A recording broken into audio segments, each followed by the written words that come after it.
partir de agora, na Unesp FM, Observatório do Esporte. O programa que dá bola a todas as modalidades esportivas.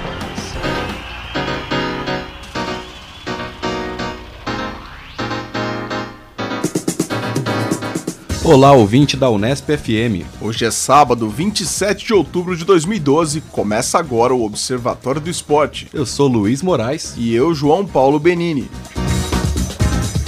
No Observatório de hoje, informação e análise sobre os acontecimentos esportivos da semana. Nesta edição explicaremos o que são os denominados esportes mentais. Conversamos com o secretário-geral da Associação Brasileira de Esportes Intelectuais, Pedro Tengrose, e com o sociólogo Ronaldo Elau. Esses assuntos você acompanha agora no Observatório do Esporte. Aqui no Observatório a informação vai além das quatro linhas. E hoje na mesa teremos a participação de Tuca Américo, Zeca Marques, Carlo Napolitano, João Paulo Benini e eu, Luiz Moraes. Bom, e vamos começar com os destaques de cada integrante da mesa. Hoje, Tuca Américo. Olá, Tuca, qual o seu destaque? Vamos lá, saudações amigos do Observatório do Esporte. Vou falar um pouco de vôlei para variar, falar como a Globo está se tornando a dona do esporte no Brasil, podemos comentar um pouquinho do Neymar também. Peço agora os seus destaques, Carlo Napolitano. Olá, amigos.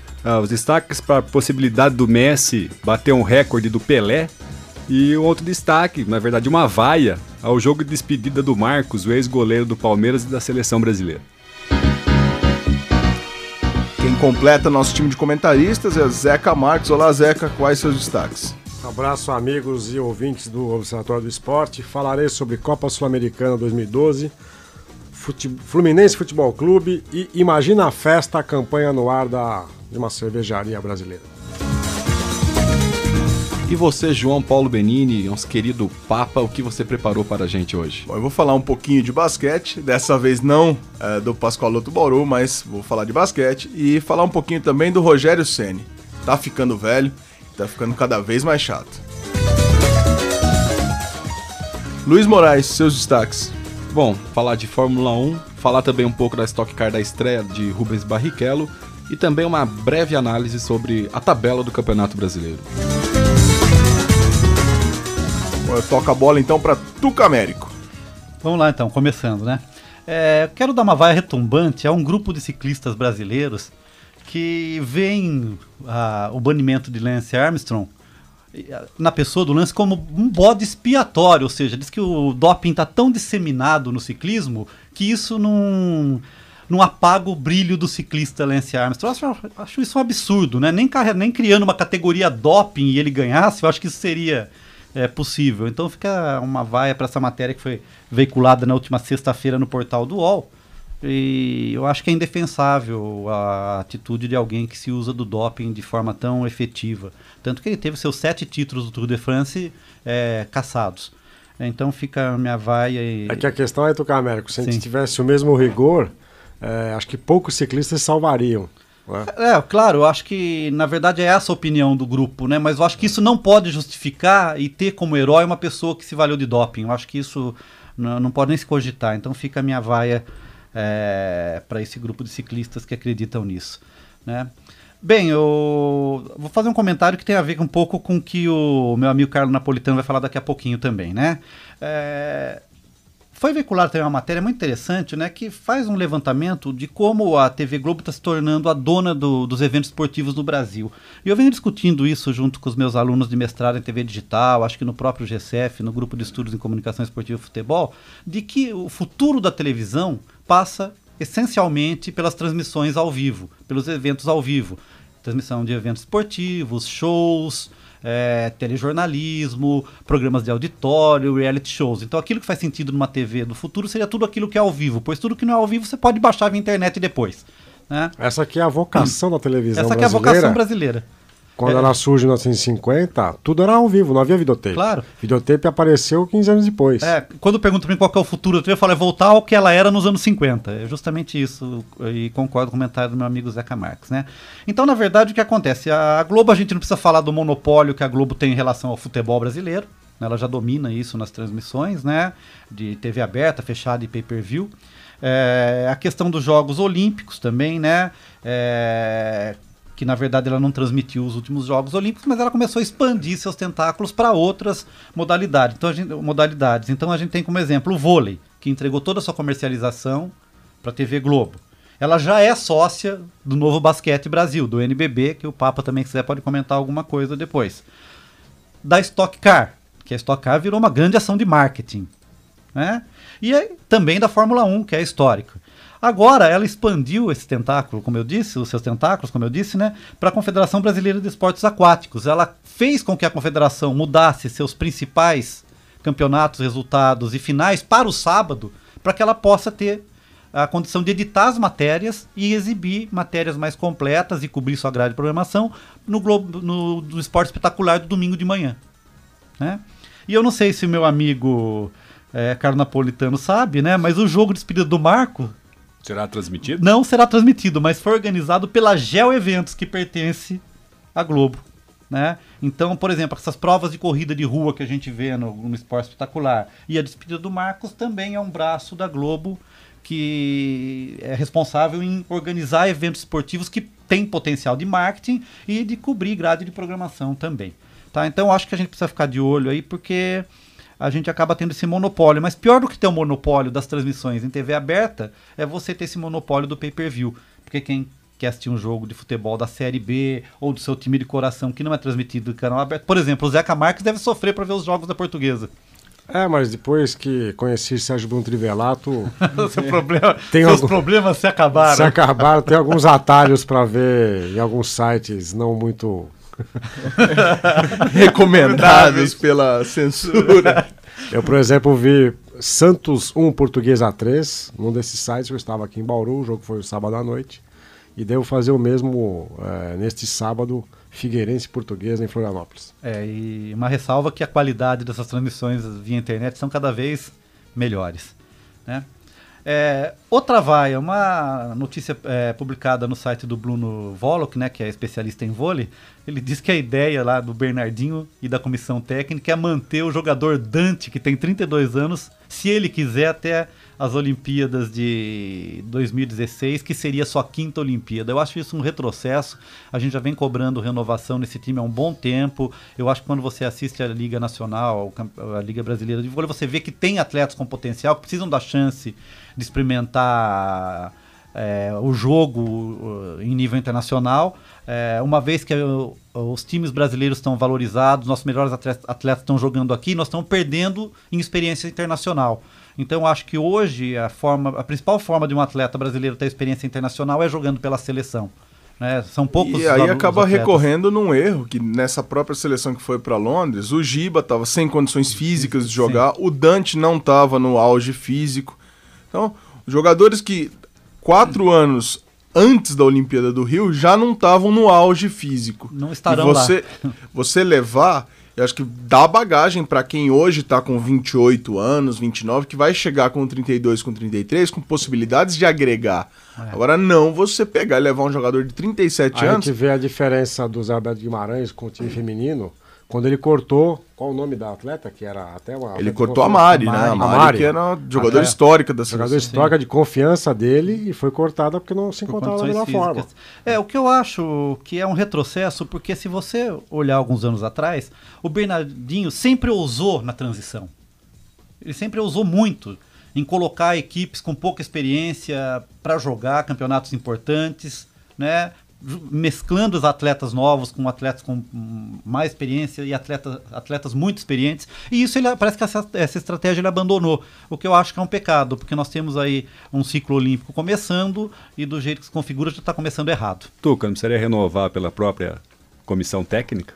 Eu acho que é difícil a gente falar, porque embora o Bernardinho venha cometendo erros, ele ainda é um técnico de sucesso, ele teve resultado, ele é vice-campeão olímpico.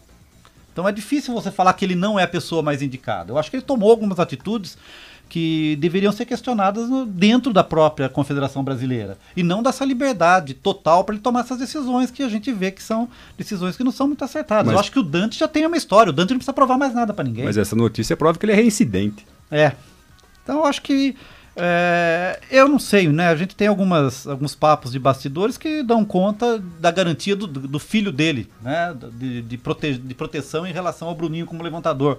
Mas eu acho que o Bruninho não precisa mais dessa proteção, ele já mostrou que é um bom levantador. Já mostrou que não é um levantador do nível que chegaram a ser Maurício, Ricardinho, mas é um bom levantador. O melhor que a gente tem hoje. Agora, a questão do Bernardinho que me incomoda muito é... Nós temos outros bons técnicos no país que poderiam, se tivessem a oportunidade, como o Bernardinho, quando chegou em 90 e alguma coisa na seleção feminina, teve. Era um treinador novo ainda, recém-saído do vôlei profissional, teve a sua chance. Então hoje, o próprio Giovani, campeão paulista essa semana pelo SESI, o Pacheco, que é do time de Campinas, que foi o vice-campeão.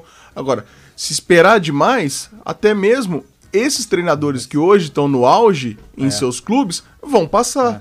E aí, a hora que chegarem na seleção, podem estar ultrapassados. E o Bernardinho, eu acho que falta uma reciclagem nele. Ele tá querendo... O jogo que ele implantou há 12 anos atrás, que foi a revolução, que foi o jogo de velocidade, o Ricardinho levantando as bolas, hoje esse jogo não funciona mais. E ele quer manter o estilo de jogo. Ele muda muito pouco. Ou empina a bola pro Leandro Vissotto com aquela... pasmaceira dele, aquela falta de sangue nas veias, bater em cima do bloqueio. E um jogador, Vissotto é um bom jogador, mas ainda muito inconstante. Tuca, o João Paulo mencionou o Maurício, uma menção rosa, ele foi nomeado no Hall da Fama do vôlei. Sim. É o 7º brasileiro a ser incluído no Hall da Fama. Eu acho que o Maurício foi o melhor levantador que o Brasil teve. Eu acho que o Ricardinho, se não houvesse acontecido aquele imbróglio todo com o Bernardinho, teria condições de superá-lo. Mas, infelizmente, isso não aconteceu. E você não está no Hall da Fama dos levantadores brasileiros? Lá em Avaré, na minha cidade, onde eu jogava. Que eu não sou de Avaré, sou de Botucatu, mas onde eu joguei vôlei. Passa muito longe, meu amigo Zeca Marques. Para finalizar, eu só queria colocar uma questão para a mesa. Né? A gente nota, isso não precisa ser nenhuma pessoa muito esperta para notar isso, a superexposição do Neymar na mídia, em tudo quanto é lugar, não é só na mídia, todas as formas de exposição que existe, o Neymar está presente, né? Mas eu começo a notar, não sei se vocês concordam, um certo desgaste do Neymar em relação ao Santos, né? A ponto de, no último empate contra quem? Me ajuda, esqueci agora. Náutico. O Náutico, né? Náutico desperdiçou um pênalti ainda. Isso. Na Vila Belmiro. O empate contra o Náutico, ele dar uma entrevista dizendo o seguinte: eu peço para os companheiros jogarem, não para ficarem olhando para a minha cara esperando eu jogar. É só correr um pouco para confundir a zaga. Né? Então eu acho que o Neymar é aquela história, né? Eu acho que o Santos já está pequeno para o Neymar. Não questão de estrutura do time e tal, mas eu acho que já comentamos aqui, é o tipo do jogador como o Ganso. É um cara que não vai jogar sozinho, embora tenha mais condições. O Carlão vai falar da comparação do recorde do Pelé, que pode ser ultrapassado pelo Messi. Eu acho que não se deve comparar o Pelé com ninguém. O Pelé está acima de qualquer coisa que possa existir na face da terra, Carlão. Agora, o Pelé jogou na época de Santos com Dorval, Mengalvio, Pepe, Zito. Isso é uma coisa. Jogar o Neymar com o time atual do Santos... Felipe Anderson, Adriano Pagode, Henrique, a coisa fica complicada. E é mais ou menos a situação do Messi. Por que o Messi é tudo isso? Porque ele joga numa estrutura... É só olhar pro lado, né? Que tem Xavi, que tem Iniesta, que tem o Davi Villa, que não, se não é o centroavante dos sonhos, não é um cabeça de bagre. Agora, é duro o Neymar olhar pro lado e tem o Patito, e aí tem o Miralles. Enfim, o raciocínio que eu queria chegar é que nessa estrutura atual, o que vai acontecer vai ser uma desvalorização do Neymar. Mas eu acho que interessante foi a própria entrevista do Muricy depois do jogo. Ele falou que ele percebe que os jogadores ficam olhando de fato pro Neymar em tom de admiração pelo que ele faz. E o que o Neymar disse aí, se pelo menos o jogador se locomovesse no campo, corresse, abrisse espaço, seria mais fácil, facilitaria a vida do Neymar também. Eu acho que isso é uma praga que foi enviada pelo nosso diretor Fábio Fleury, depois da carretilha da semana passada. Fábio Fleury disse que ia fazer a carretilha em mim, eu falei que faria em cima da nossa produtora Marina Goulart, e já peço desculpas à Marina, eu falei que ela mediu 1,50 m, é 1,53 m. Muito bem. Feitas as correções, então... Creio que são essas minhas considerações por hoje.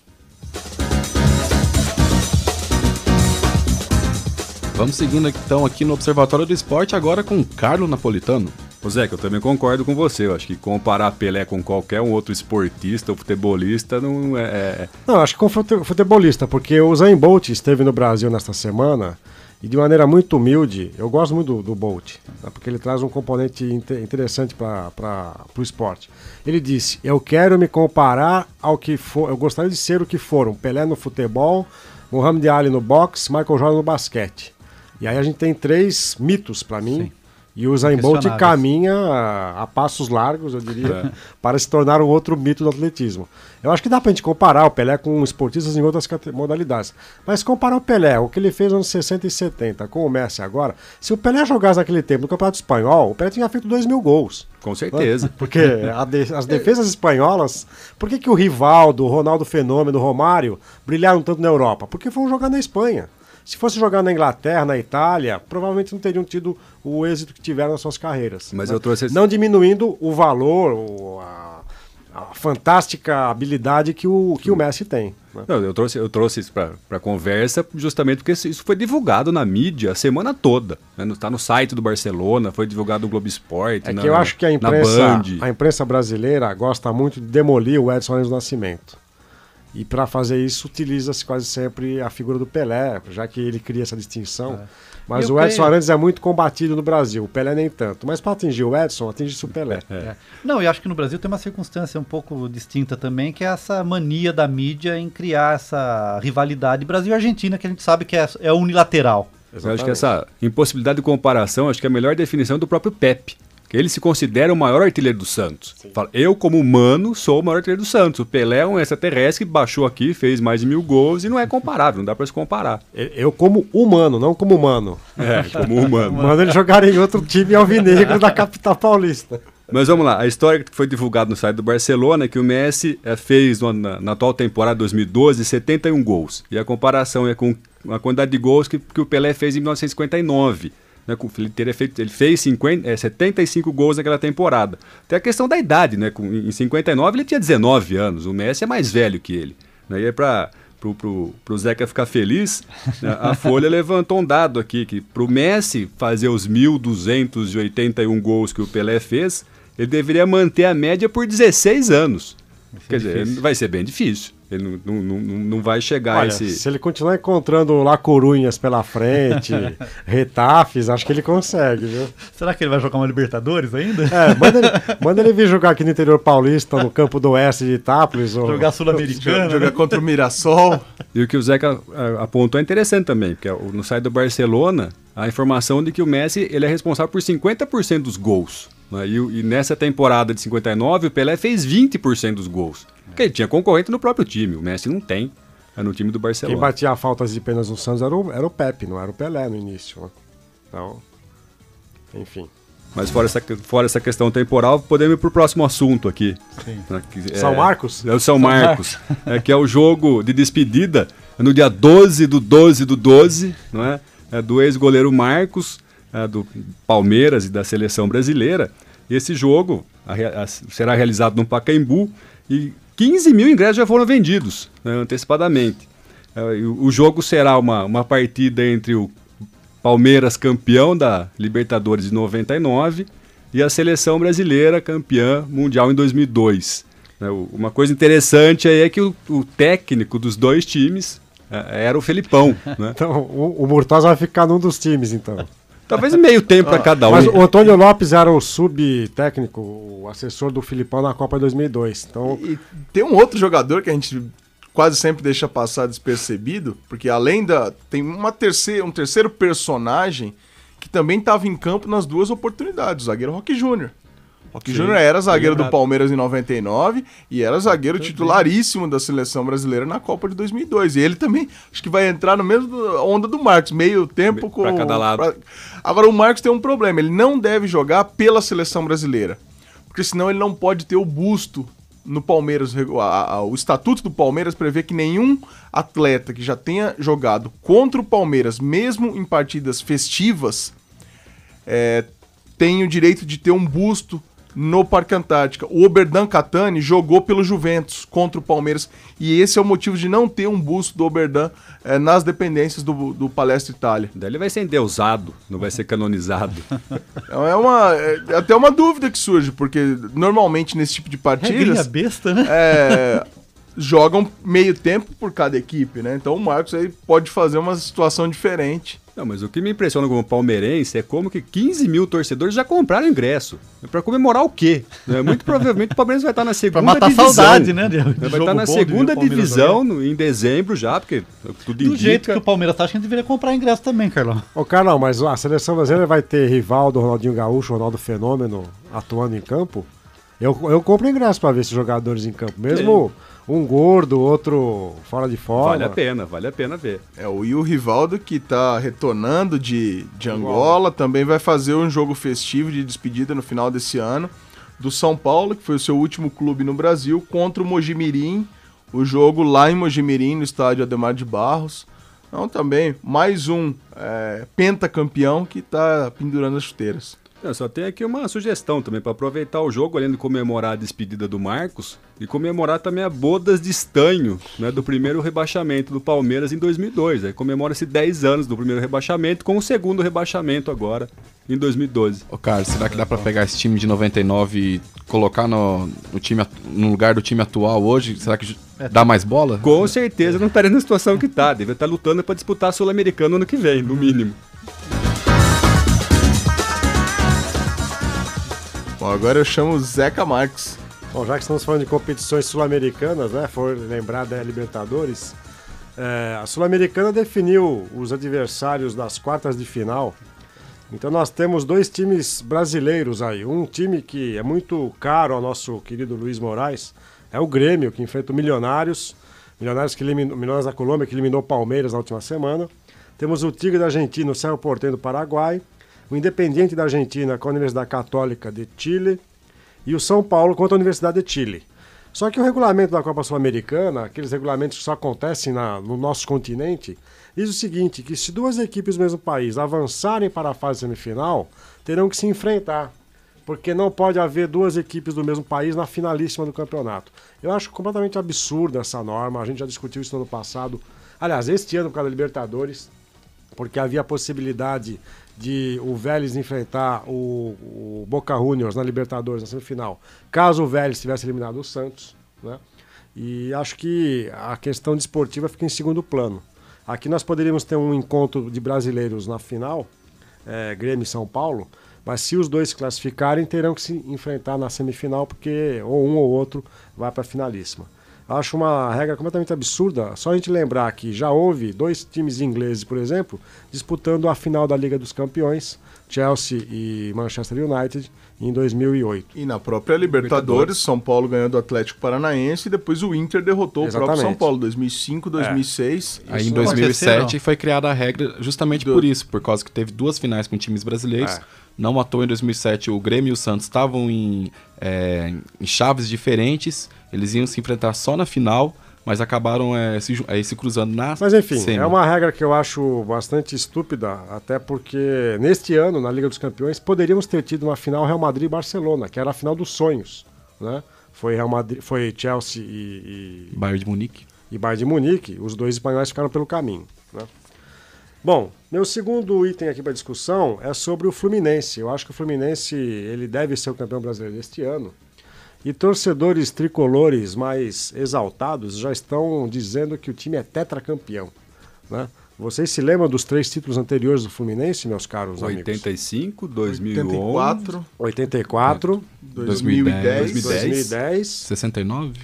Em 1970, quando não existia o Campeonato Brasileiro, né? Era a antiga o Roberto Pedrosa e o Fluminense foi campeão em 70. Com a unificação dos títulos que a CBF promoveu no ano passado, o Fluminense ganhou no colo esse título, assim como o Santos ganhou vários, o Palmeiras, né?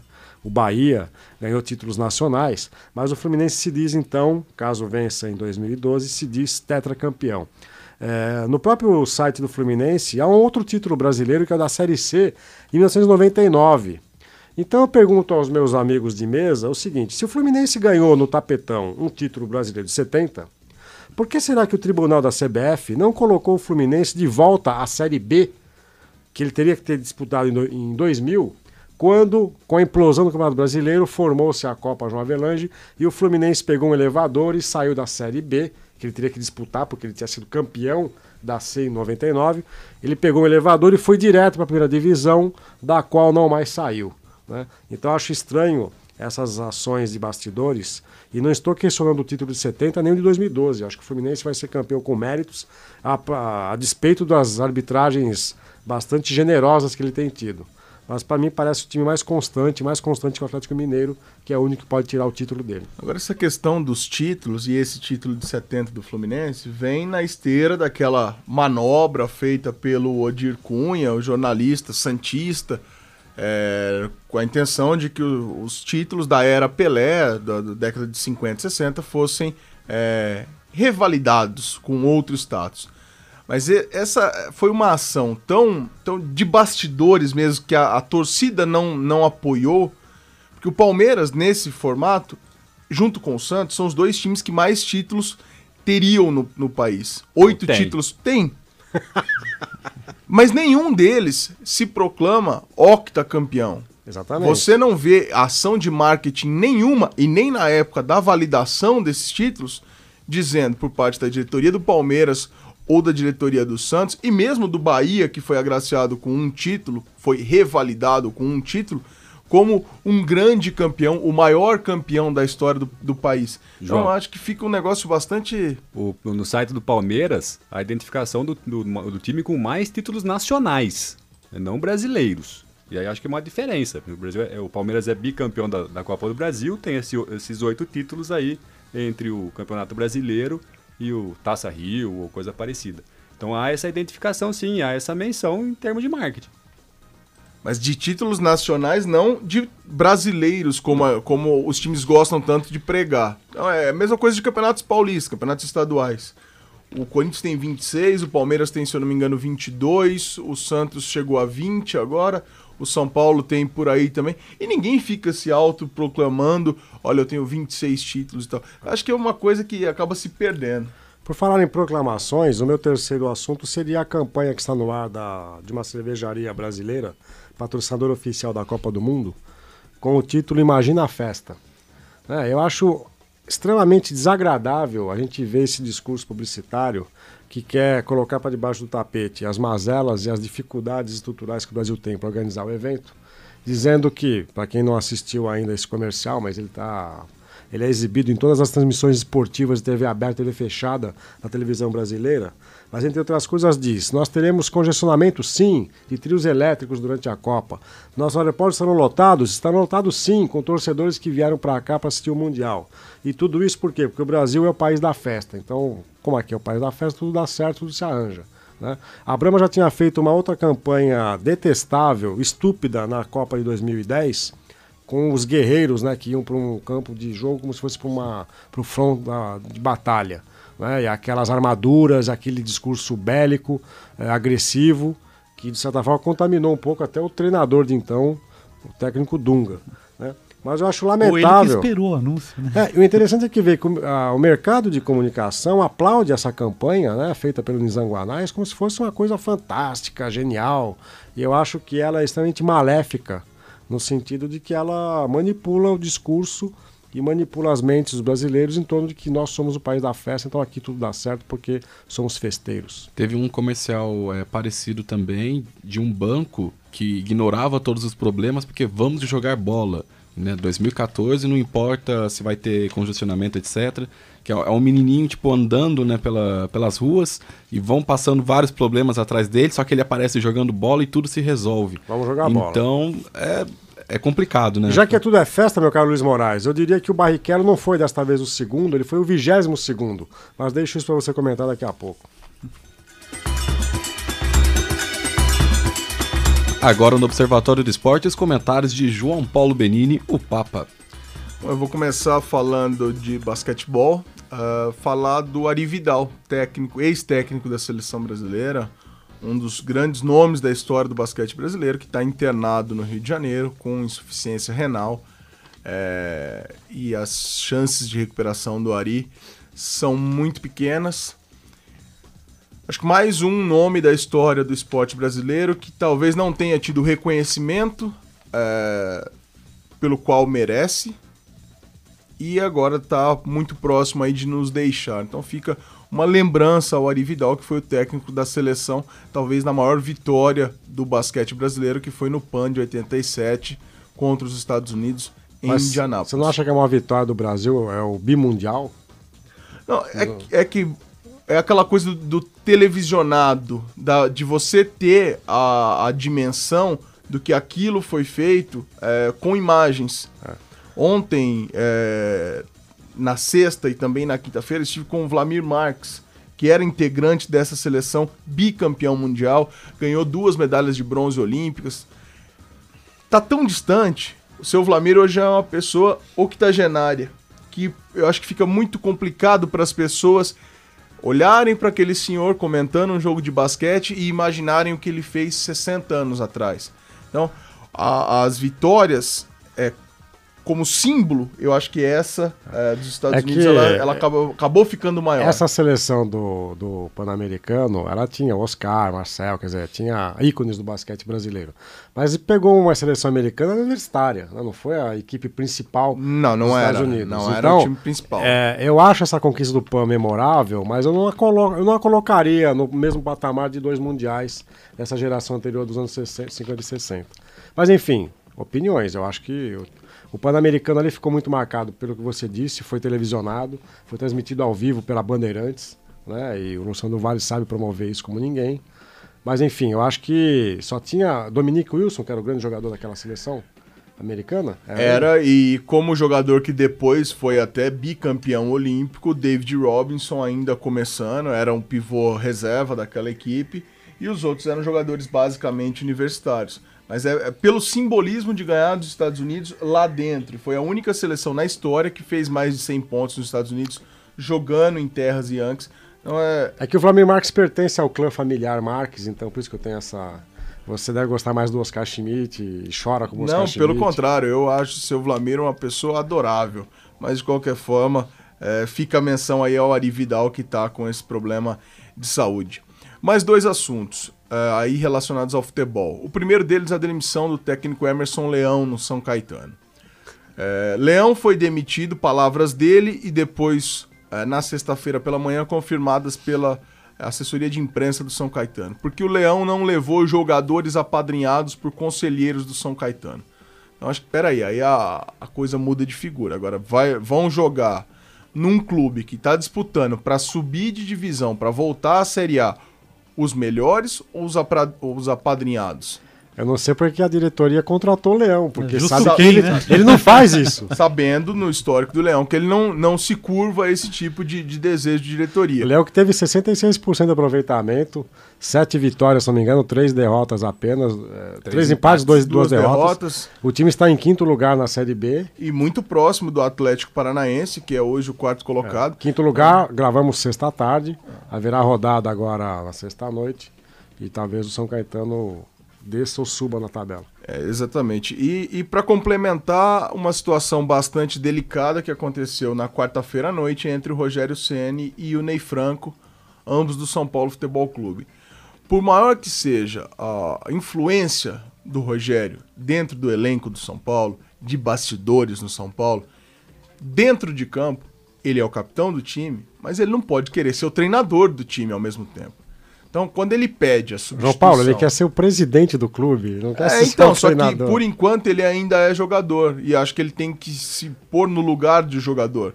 De um capitão, dando instruções, passando confiança para os seus jogadores, não confrontando o técnico. Olha só a dimensão desse fato que você traz aqui para discussão. Manchete do UOL desta sexta-feira.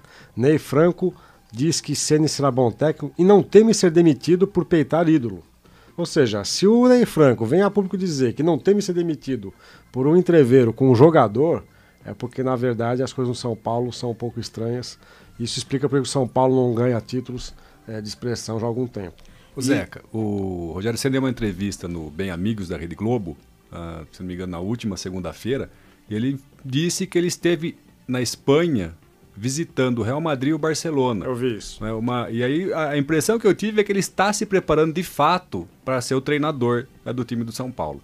Então talvez na última quarta-feira já começou a dar seus pitacos como um treinador de fato e não oficial da equipe tricolor. E já foi recorrente, né, isso do Rogério, porque ele fez isso, se não me engano, em 2009 com o Sérgio Baresi, que era um auxiliar, né, no São Paulo, que acabou assumindo o time na reta final do Brasileiro, e ele foi e fez a mesma interferência, né, de pedir um jogador, acabou sendo atendido nesse caso, mas não deu muito resultado. E a questão do Rogério, o Rogério pedia um jogador de área para bola chuveirada, o jogo 0-0, um jogo horrível do São Paulo contra a Universidade de Loja, para quem não acompanhou. E no estilo do jogador, o técnico Ney Franco até atendeu, que era para colocar um jogador mais alto para atuar entre os zagueiros da Universidade de Loja, só que o Rogério queria que fosse o Cícero, e o Ney Franco colocou o William José. E aí ele joga para a torcida e põe a cabeça do treinador numa bandeja. A hora que ele, com o ídolo que ele é, ele vira para a torcida e reclama da substituição. Então acho que o Rogério, se ele quer ser técnico, o contrato dele acaba em dezembro, a partir de janeiro assume o time. Ele tem moral para isso. Agora, o que não dá é para, durante a estadia dele como jogador, ele queimar o treinador de uma forma dessa, sendo que ali quem não estavam correspondendo em campo era o time do São Paulo, não o treinador. Jogadores tecnicamente muito mal na partida. Então fica aí, o Rogério Ceni às vezes passa dos limites. Mas se o técnico tivesse concordado com ele, não teria colocado um jogador alto.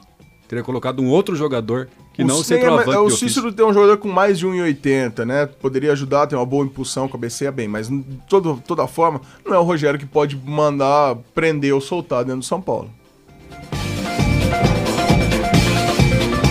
Luiz Moraes, agora é a sua vez. Bom, o Zeca já cornetou Rubens Barrichello, vou aproveitar então a cornetagem para vaiar o Rubinho, porque estreou na Stock Car no último domingo em Curitiba, terminou em 22º, de 23 carros que chegaram até o final e de 32 que largaram. Ele falou, estou aprendendo, muito bom estar aqui, uma experiência nova, etc. Mesmo discurso da Fórmula Indy, exatamente. Mesmo na Fórmula 1 também, né? Na Fórmula 1 às vezes aparece isso quando mudava de equipe ali, né? Mas é muito bom para um piloto, independente se é o Rubinho ou não, testar novos ares, né? Ir para novos carros, e a mudança, né, de um carro de Fórmula ali para um carro de turismo é uma mudança significativa. Não, é só você ver. Esses pilotos de Fórmula 1 geralmente não vão tão bem na Stock Car logo de cara, o Antônio Pisoni, o Ricardo Zonta, o Bernold. Então, esses pilotos, geralmente eles têm um pouco de dificuldade, mas como o Rubens Barrichello é um ícone maior do que Antônio Pisoni. Paradoxalmente, Luiz Moraes, pilotos brasileiros que não vão bem na Fórmula 1 se dão muito bem na Stock Car. Ingo Hoffmann, Chico Serra, quer dizer, a lista é extensa de quem não deu certo na Fórmula 1 e foi para a Fórmula... Mas, assim, o Chico Serra, o Ingo Hoffmann são mais da década de 80, então eles tiveram um tempo de adaptação maior também para Stock Car. Na época eles corriam de opalão, né? Não eram esses carros agora todos mexidos aí. Eles corriam com aqueles opalão que bebia, que era uma beleza. E a Stock Car também é uma categoria, lógico, no Brasil hoje é a maior categoria, mas é uma categoria estranha também. Algumas regras assim, não são tão aceitas pelo público. O horário, que é claramente imposto pela Globo, como o Tuca Américo havia falado. Eu até ia perguntar quanto que o Rubinho ganhou da Globo para correr essa corrida, né? Que na verdade ele conseguiu alguns patrocinadores, certamente a Globo deve estar dado algum apoio ali, porque o principal foco é a corrida do milhão, que vai ser em Interlagos aí no final do ano, que aí é a corrida que a Globo dá uma atenção maior à Stock Car. Mas, tirando isso, só para falar da corrida em si, dos vencedores da Stock Car ali, né? O Átila Abreu, que venceu a corrida em Curitiba, está em terceiro no campeonato. E o Cacá Bueno, que foi quinto na corrida, está liderando o campeonato, com pouca vantagem ali pro companheiro dele, Daniel Serra, que é filho do Chico Serra. E aí provavelmente o Cacá Bueno ali vai estar alçando ali mais um título na Stock Car. E falar também um pouco da Fórmula 1, que o Luiz Razia confirmou um teste na Toro Rosso, depois do GP de Abu Dhabi. Vai ser um teste para novatos. É uma equipe interessante para a estreia do Luiz Razia, ele vai correr por fora, logicamente. Mas seria interessante ter um brasileiro nesse posto. É uma equipe pequena, mas não é aquela nanica que vai ficar sempre entre os 6 últimos lugares, como a Caterham, a Marussia e a Espanha. A Toro Rosso pontuou bem até na última corrida, inclusive, com o Verne e o Ricciardo na zona de pontuação. Então seria interessante o Luiz Razia focar nessa equipe para tentar uma vaga. E falar em vagas, quem deve ficar sem vaga é o Kamui Kobayashi.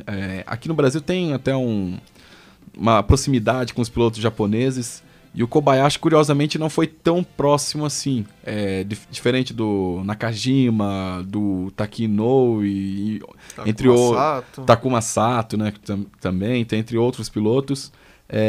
O Kobayashi, para mim, foi o melhor deles. Teve a sorte de ser terceiro colocado no GP do Japão. O único pódio dele foi no GP do Japão. Tanto que eles ignoraram o vencedor, que foi o Vettel, e o segundo o Massa, para comemorar com o Kobayashi. Mas como ele não tem patrocinadores, dificilmente ele fica na Fórmula 1 e, consequentemente, dificilmente ele fica na Sauber, que é a equipe atual dele. Então é uma pena o Kobayashi, que tem um apelido de mito, né, por alguns blogs e twitters afins. As lambanças que ele fez na pista. Por incrível que pareça, ele não faz tantas lambanças. Ele é mais arrojado, mas ele consegue ser arrojado na hora certa. A primeira corrida que ele fez foi no Brasil em 2010 pela Toyota, que foi uma corrida que chamou em 2009 pela Toyota, que foi a corrida de estreia dele, ninguém dava nada por ele, e ele conseguiu ultrapassar, inclusive, o Jason Button, que foi campeão naquela corrida. Então foi uma corrida, assim, que ele deu show, mostrou ali arrojo, e ao mesmo tempo mostrou também consistência. Desculpar, mas o melhor piloto japonês da história é o Speed Racer, que usava o Met 5. Luiz, você comenta que o Kobayashi é um piloto que tem qualidades, mas que não tem patrocínio. O mundo da Fórmula 1 hoje só tem espaço para quem leva dinheiro, ou bons pilotos ainda tem espaço? Assim, para você entrar na Fórmula 1 tem que ter dinheiro, ou uma equipe grande te assessorando. Por exemplo, hoje o Daniel Ricciardo, que é da Red Bull. Ele estreou na Espanha, foi para Toro Rosso, e a tendência é ele ir para Red Bull daqui a 3 ou 4 temporadas. Para entrar tem que ser com dinheiro, como por exemplo o próprio Bruno Senna. E, enfim, os pilotos bons mesmo, que não precisam de patrocinadores, são os tops. Fernando Alonso, Lewis Hamilton, o próprio Felipe Massa mesmo. São pilotos que estão nas equipes de ponta. Rubens Barrichello por um tempo, mas ele saiu da Williams justamente porque ele não tinha patrocinador. Então, ou você está naquela equipe de ponta disputando o título, e daí você recebe mesmo, né, para correr, ou você tem que ir atrás de patrocinador. E só fazer uma breve análise do brasileiro. Vocês tinham falado um pouco aí também da Série B, porque só para quase um veredicto, que o Fluminense venceu ontem o Curitiba por 2-1. Ele foi a 72 pontos, já está a 1 ponto da pontuação do Corinthians, que foi campeão ano passado com 73.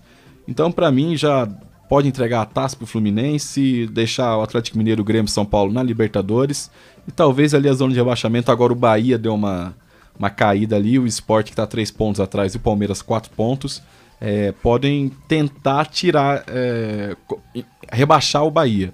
Mas acho que tirando isso, o Campeonato Brasileiro está praticamente definido já.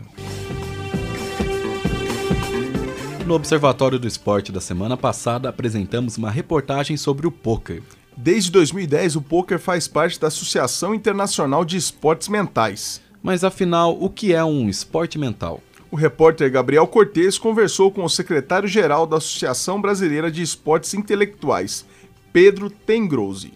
Pedro explicou quais são e o que são os esportes intelectuais. Os esportes intelectuais, o esporte da mente, hoje são o xadrez, as damas, o Go, o bridge e o pôquer.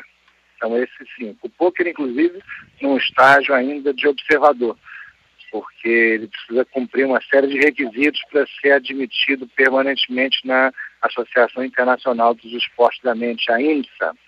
E qual é o conceito de esporte intelectual? São aqueles esportes onde o jogador ele trabalha com as suas habilidades mentais. Eles não são caracterizados pela sorte, né? E sim pela habilidade do jogador. E quando que o termo surgiu e quando ele chegou no Brasil? A Associação Brasileira de Esportes Intelectuais foi criada há 1 ano, mas os primeiros Jogos Mundiais dos Esportes da Mente foi organizado em Beijing, junto com as Olimpíadas da China, pela Associação Internacional dos Esportes Intelectuais. Esse é um movimento de reconhecimento e promoção coletiva recente, embora os esportes intelectuais sejam quase todos milenares. É o caso do xadrez, é o caso do Go, é o caso das damas. Agora, o movimento para buscar o reconhecimento dessas modalidades como modalidades esportivas e a organização de associações para a promoção coletiva dessas modalidades é um movimento relativamente recente. A Associação Brasileira de Esportes da Mente foi fundada em setembro de 2011 com o seguinte objetivo: organizar os Jogos Mundiais dos Esportes Intelectuais no Brasil em 2016. A entidade é vinculada à Associação Internacional de Esportes Mentais, a IMSA.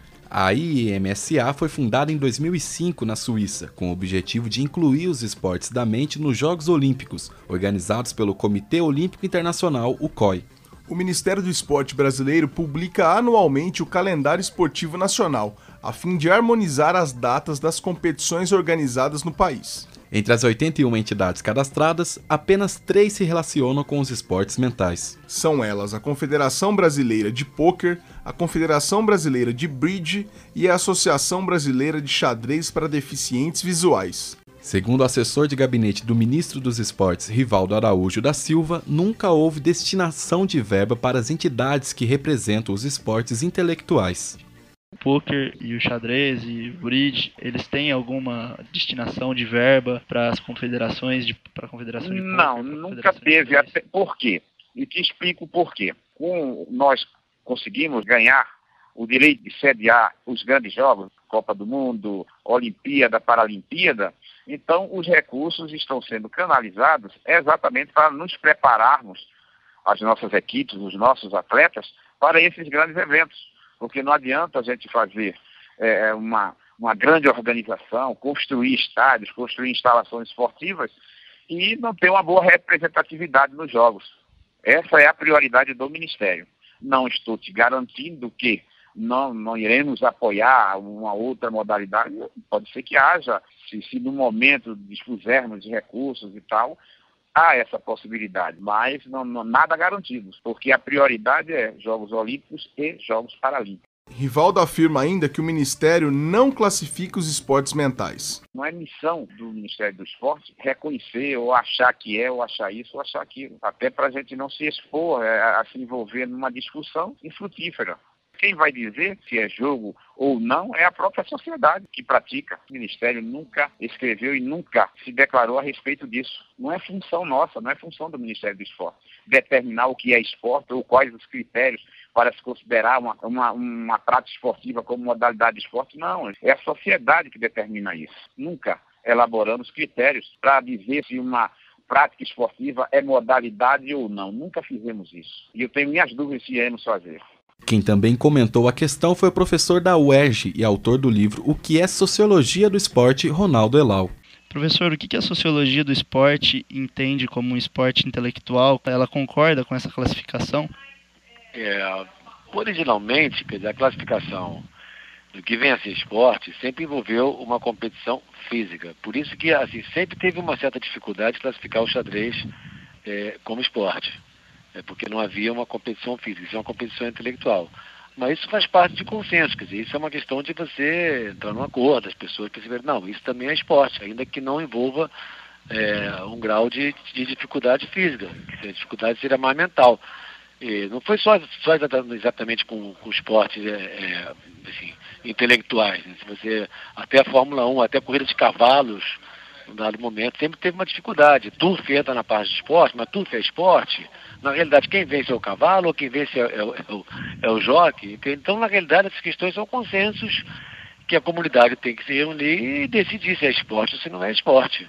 Ou para mudar a definição de esporte, porque esporte, como definição, tinha, qualquer definição de esporte tinha essa frase, né, competição física, envolve um certo grau de atividade física. Se você botar o xadrez como esporte, quer dizer, eu sempre deixei essa questão em aberto, você tem que mudar a definição do que vem a ser esporte. A sociologia do esporte tem que mudar um pouco. Competição física ou não.